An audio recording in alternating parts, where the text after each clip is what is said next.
was fine that morning in April. The winter had been warm.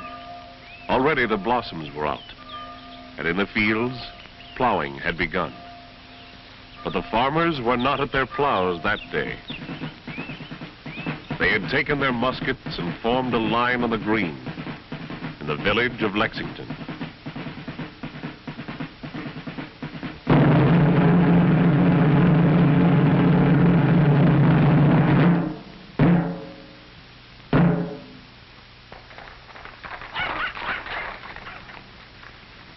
Disperse, ye rebels!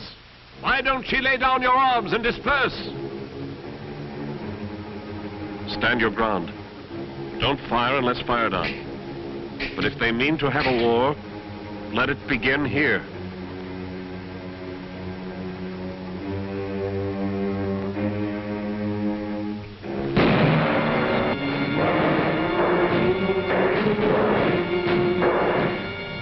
The bud of freedom had been swelling for a long time, and on the 19th of April, 1775, it burst into bloom at Lexington and Concord in Massachusetts.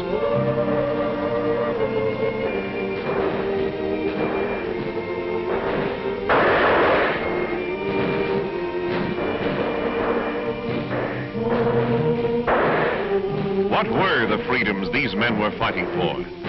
Freedom to govern themselves. Freedom to elect the representatives who would levy their taxes. Personal liberty. An air of freedom that would soon nurture a driving urge to build and grow. In nearly 200 years since the colonies began, there had been settled only a narrow strip along the coast. The new United States was a long, thin country with an unplumbed continent at her back. But then that driving urge came welling up. In the heady air of freedom, it could not be contained. Beyond the old frontier, there was a world of topsoil waiting for the pluck. Under the rolling bulge of the land lay deep layers of minerals. Forests of lumber. The people filled their lungs with the air of freedom and went to work. To do the job, they had the strength of their backs. The strength of their backs. The muscles of their animals. And the force of falling water. Water power to turn the grist mills, to run the saws and the looms. I come from Alabama with a banjo on my knee, and I'm going to California, but through my furnace sea. It rained all night today, I left the weather, it was dry. But the sun's so hot, I froze to death. Susanna, don't you cry. Oh, Susanna, oh, don't you cry for me. I'm going to California, but through my furnace sea. Oh, Susanna, oh, don't you cry for me. I'm going to California, my true love furnace sea. Finally, they discovered new power in water, steam power, and the continent was spanned by a steel highroad.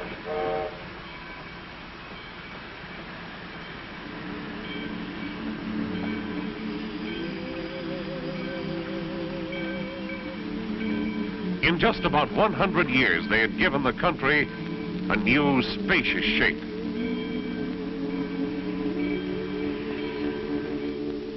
We have vanquished the frontier. We stand on the pinnacle of civilization. Yes, a century after Lexington, the Sunday orators could get rhetorical about the way things had turned out. They thought the job was practically done, that pioneering was just about over. Others suggested that the patent office be closed, since everything had already been invented. But they were wrong.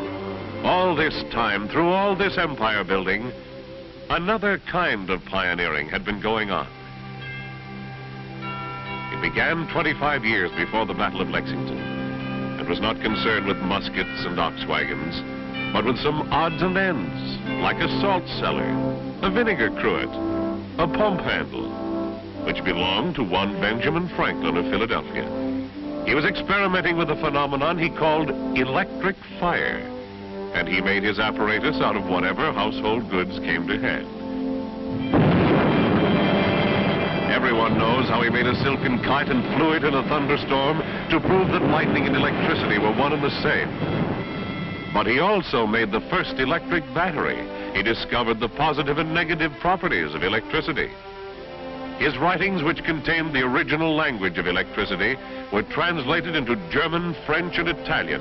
He was celebrated everywhere as the world's first electrical scientist. But the growing struggle for liberty claimed his attention. He laid aside his bottles and jars and turned to the cause of freedom. His pen, in editing Jefferson's original words, gave the Declaration of Independence its final form. Down the expanding years, here and abroad, new experimenters picked up where Franklin had left off. These men, too, were pioneers, thriving on the air of freedom, from Samuel Morse, inventor of the telegraph, tapping out his first message, "What hath God wrought?" To another great pioneer, exploring an unknown frontier amid the well-settled surroundings of Menlo Park, New Jersey. Thomas A. Edison, after more than 6,000 individual experiments, had finally developed an incandescent lamp that would burn for 40 hours. This arduous and costly enterprise was supported from the very beginning by still other pioneers, a group of investors who in October 1878 actually formed a company to invent an electric light. Like all the other accomplishments since Lexington Day, this one too was nurtured by the atmosphere of freedom, and it was destined to expand and multiply our freedoms beyond all imagining. Here was a light that was to show the way to one of the most significant single developments the world had ever seen, the electrification of nearly all human endeavor. Even after the light would work, it was no more than a curiosity unless people could somehow get electricity to use it.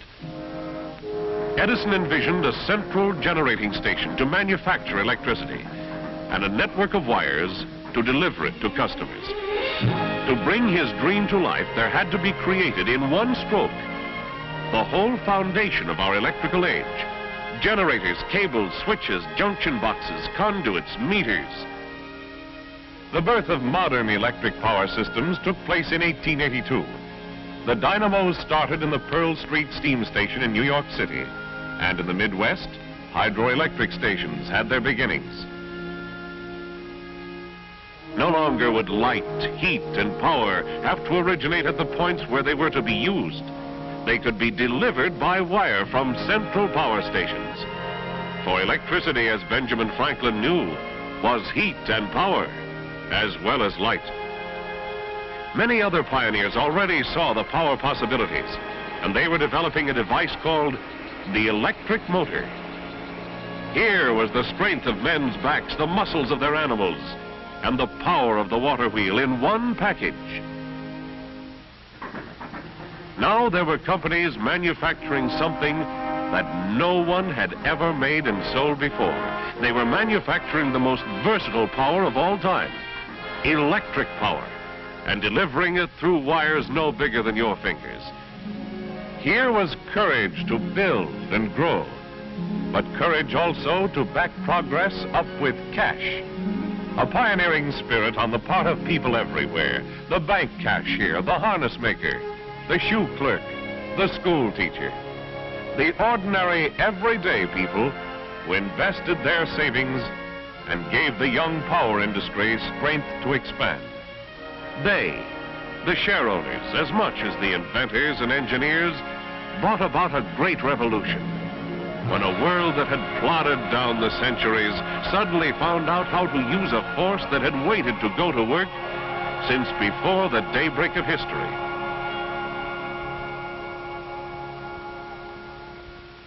Now, in one lifespan, the future came rushing in like an avalanche. Here was power, unbelievably versatile power, titanically muscle power, leaping to any task. Incredibly delicate power, responding with instant precision to the tiniest signal. hot power melting and fusing metals, or gently warming a sleeping child. Magic power soaring through space to link man with man. Brilliant power lighting the way to a better world. Above all, here was power for freedom, power to expand existing freedoms, power to create new freedoms. Add new freedom to enjoy contact with the wider world and all it had to offer. Greater freedom for social contact, new freedom of the mind. Add a revolutionary new freedom, freedom from drudgery. With the birth of the electrical age, a nation's standard of living surged forward. The nerve center of the new way of life is the dispatcher's center of the utility that serves your community. This is where they route the power, where they plot the day's power requirements for everything from making toast or brewing the morning coffee to running factory assembly lines and turning on the light over the operating table in the hospital. You see, the product these men handle can't be stored. It has to be manufactured, transported, and used by customers all in the same instant. The heart of the system, the heart of the age your community lives in, the generating plant.